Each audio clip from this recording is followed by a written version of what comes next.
uncovering the past inside Old North Church. It's a revelation in terms of the history of the church. Hidden under several layers of white paint are these painted angels, completed in the 1730s, making them almost as old as the church itself.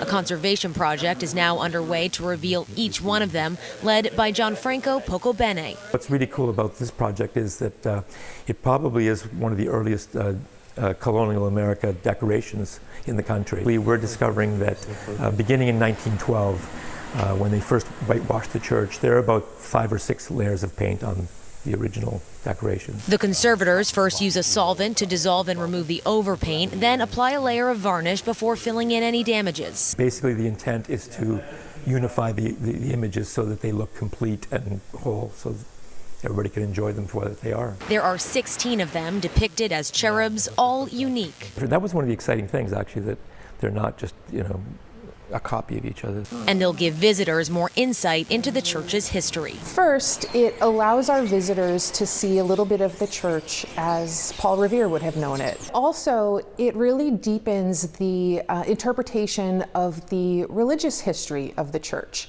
because in that founding era, the church would have been very richly decorated. So far, 8 cherubs have been revealed. This is phase 1 of work, which will wrap up before Christmas, and phase 2 will run from January to March. I think it's really special that this project will bring Old North not only closer to what it looked like physically in that time, but closer to what it was spiritually as well. The whole project will cost about $460,000. The grand reveal will be in April. At Old North Church, Brianna Borghi, WCVB News Center 5.